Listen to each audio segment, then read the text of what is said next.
আসসালামু আলাইকুম ভিউয়ার্স, সবাইকে জানাচ্ছি 2025 সালের পবিত্র ঈদ উল ফিতরের শুভেচ্ছা। ঈদ মোবারক।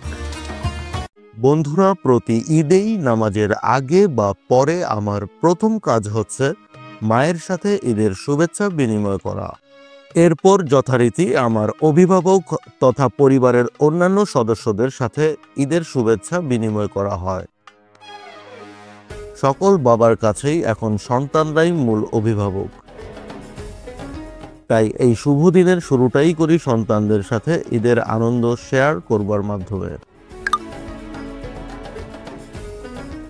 ঈদের নামাজের পর এলাকার টিম ট্রাভেল এডিক্টসের ভাই ব্রাদাররা আমার ওয়ার্ক স্টেশনে আসে ঈদের শুভেচ্ছা জানাতে। এরপর তাদের সম্মানার্থে হয়ে যায় আমাদের ব্রেকফাস্ট পার্টি। যারা আমার পূর্বের ঈদের ব্লগগুলো দেখেছেন তারা একটি বিষয় জানেন যে দীর্ঘদিন যাবৎ প্রতি ঈদেই একটি কাজ আমি করে থাকি, যেটি একটি ঐতিহ্যে পরিণত হয়েছে। আর সেই কাজটি হচ্ছে ঈদের দিন সকালে এলাকার কাছের ভাই ব্রাদারদের সাথে দেখা করা ও একসাথে সকালের ব্রেকফাস্ট করা।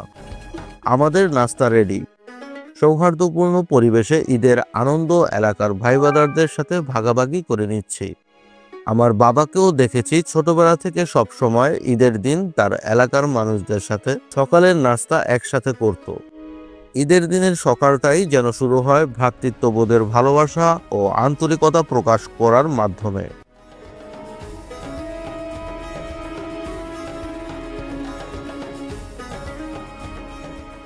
আমরা আসছি পেশ ভাইয়ের বাসায়। আমাদের একটা ঐতিহ্য, যেটা পেশ ভাই আসলে হোল্ড করে। আমরা প্রত্যেক ঈদে ভাই ব্রাদাররা একসাথে সকালের নাস্তা করি।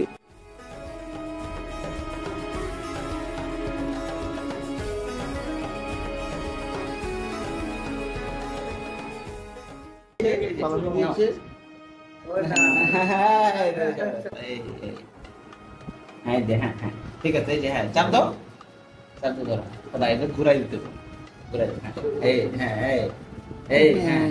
ঠিক আছে, থ্যাংক ইউ। নাস্তার পর্ব শেষ করে বাইরে বের হয়ে এলাকার অন্যান্য ভাই ব্রাদারদের সাথে ঈদের শুভেচ্ছা বিনিময় করা হয়।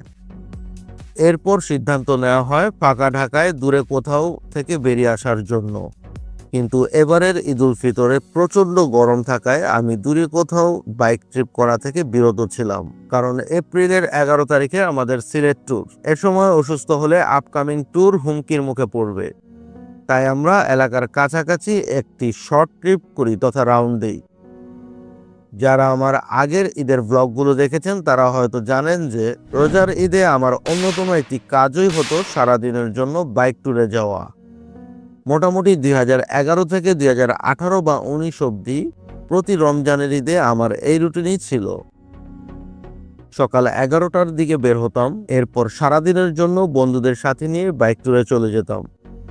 বিকেলে বা সন্ধ্যায় 2-3 ঘন্টার জন্য বাসায় এসে রেস্ট নিয়ে আবার বের হয়ে যেতাম, আর বাসায় আসতাম একদম রাত 12টায়।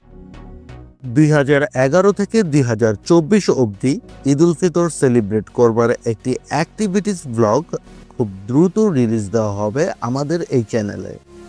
সে ভিডিওটি দেখলে আমি শিওর অনেকটা নস্টালজিক হবে এই ভিডিওতে থাকা অন্যান্য ক্যারেক্টারগুলো। যাই হোক, ঈদে রাস্তা খালি পেয়ে ছাপরি বাইকাররা যেভাবে বাইক চালায় তাতে ভয় লাগে যে এরা কখন উড়ে এসে আমার উপরে পড়ে কিনা।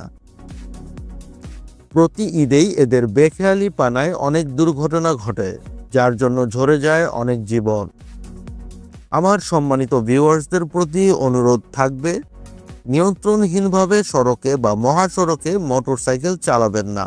মনে রাখবেন, যত বেশি গতি তত বেশি নিয়ন্ত্রণ রাখা কঠিন, আর সেই ক্ষেত্রে নিয়ন্ত্রণ হারালে সেটা সামাল দেয়া আরো কঠিন। ফলশ্রুতিতে দুর্ঘটনা ঘটে।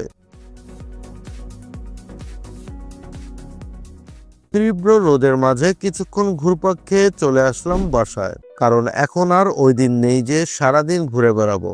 অনেক রেসপন্সিবিলিটি এখন কাঁধে। দুপুরে বাসায় পরিবারের অন্যান্য সকল সদস্যবৃন্দ আসবে, তাই দুপুরে পরিবারের সকলের সাথে সময়টা শেয়ার করতে হবে। পূর্ণ দমে চলছে রান্না বান্নার কাজ। এখন পরিবারের সকলকে সাথে নিয়ে একসাথে দুপুরের লাঞ্চ করব। ঈদের দিনের আমার একটি অন্যতম অ্যাক্টিভিটিস হচ্ছে পরিবারের সকলকে সাথে নিয়ে একসাথে লাঞ্চ অথবা ডিনার করা।